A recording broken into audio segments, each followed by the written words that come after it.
안녕하세요. 코칭경영원의 고현숙 대표입니다. 오늘은 코칭에 반드시 필요한 효과적인 피드백에 대해서 말씀드리겠습니다. 사람을 우리가 성장시킨다고 할 때요, 그 사람이 지금 잘하고 있는지, 어떤 점을 잘하고 있고 어떤 점이 좀 보완돼야 될지, 또 어떤 것을 원하는지에 대한 피드백이 없으면은 그 사람은 성장하기가 대단히 어렵습니다. 예를 들어서 우리가 이제 공부를 한다고 할 때 한 번씩 시험도 보고 내 성적이 어느 수준인지를 알고 어디가 취약점인지를 알아야 그 부분을 공부해서 개선할 수 있는 것과 마찬가지입니다. 그런데 종종 우리 그 상사들은요, 피드백을 효과적으로 잘 못합니다. 두 가지 점에서 그런데, 우선 첫째는 피드백을 하라 그러면은 피드백이 아닌 그냥 비판을 해버리거나, 또는 어려운 그 사람 마음 상할까 봐 진짜 해줘야 될 피드백을 못하고 얼버무려 버리는 경우가 있어요. 그래서 정확하게 당사자가 지금 우리 상사가 나를 어떻게 보고 있는지를 알 수가 없게 만듭니다. 그래서 두 가지를 다 피해서 비난이나 공격이 아니라 중립적으로 당신이 어떤 점은 참 잘하고 있고 어떤 점을 더 기대한다, 이런 점은 이렇게 되길 바란다, 이렇게 피드백을 해줄 수 있어야 되겠죠. 근데 거기에 있어서는 대단히 그 솔직함과 또 진실을 말해주는 게 필요합니다. 근데 종종 우리가 그 진실을 말해주는 게 어려운 이유는요, 그 사람의 그 어떤 그 행동 또는 성과라는 거하고 그 사람의 인격을 잘 분리하지 못하기 때문입니다. 예를 들어서 성과와 사람을 분리한다는 거는 이런 의미입니다. 그 사람이 실적이 안 좋습니다. 성과가 안 좋아요. 그런 그 말과 당신 이거밖에 안 돼? 정말 실망했어 하는 거하고는 전혀 다른 의미거든요. 그러니까 그 사람이 지금 여기에서 성과가 안 난다는 거는 객관적인 사실이고 중립적으로 얘기할 수 있지만, 이거밖에 안 돼? 이 정도일 줄은 몰랐어라는 거는 그 사람의 인격에 대한 전면적인 어떤 평가이기 때문에 절대 우리가 해서는 안 됩니다. 누구도 직장의 상사 아니라 누구든지 그 사람을 그렇게 규정할 권한은 우리가 없습니다. 그래서 끝까지 존중을 하면서, 하지만 객관적인 사실은 얘기해 주는 것이 효과적인 피드백의 조건이라고 할 수 있겠죠. 그리고 또 한 가지는요, 구체적인 행동에 대해서 얘기하셔야지 너무 그 포괄적인 얘기는 좋지 않습니다. 예를 들어 볼게요. 상사가 부하 직원 보고 이렇게 얘기를 했습니다. 당신은 다 좋은데 너무 소극적이라서 안 돼. 그 소극적인 태도 안 고치면은 당신 절대 성공 못 해. 어떻습니까? 들었을 때 굉장히 좌절하게 되죠.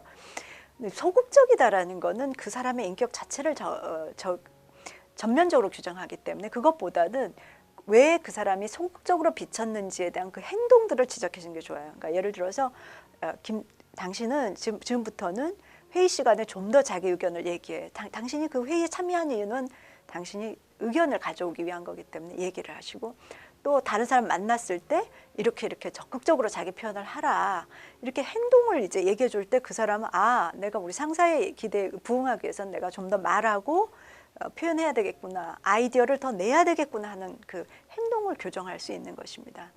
또한 이제 적절한 타이밍도 대단히 중요해요.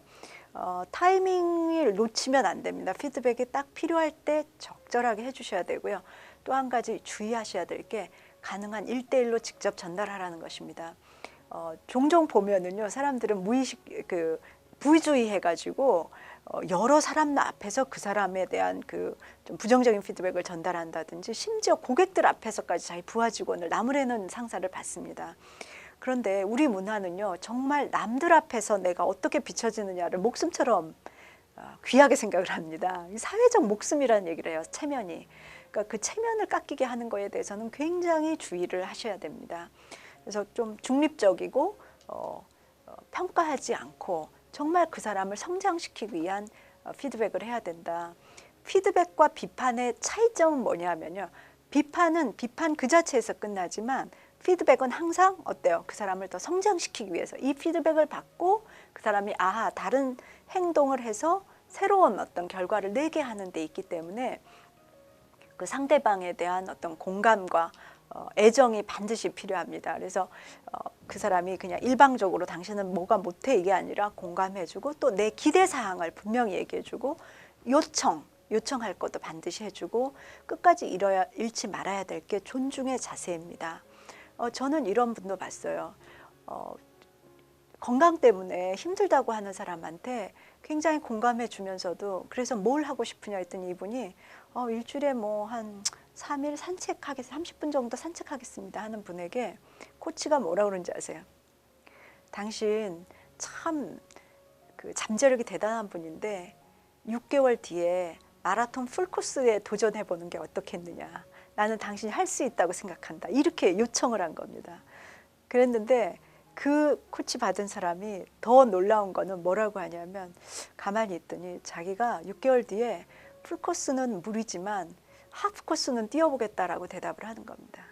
여러분 그거 느끼셨어요? 매주 주 3일 30분 산책하겠다고 했던 사람이 6개월 뒤에 하프 마라톤에 도전하겠다는 굉장한 어떤 그 도약, 사고의 전환이 있었잖아요. 그거를 주는 게 바로 이제 그 코칭에서의 피드백이고 요청입니다. 그래서 상대를 성장시키기 위해서 필요하다고 생각될 때는 우리 코치들이 용기 있게 용감하게 그런 도전적인 요청을 할 수 있는 것이 또한 그 사람을 키울 수 있는 방법이기도 합니다. 네, 오늘은 여기까지 하겠습니다. 감사합니다.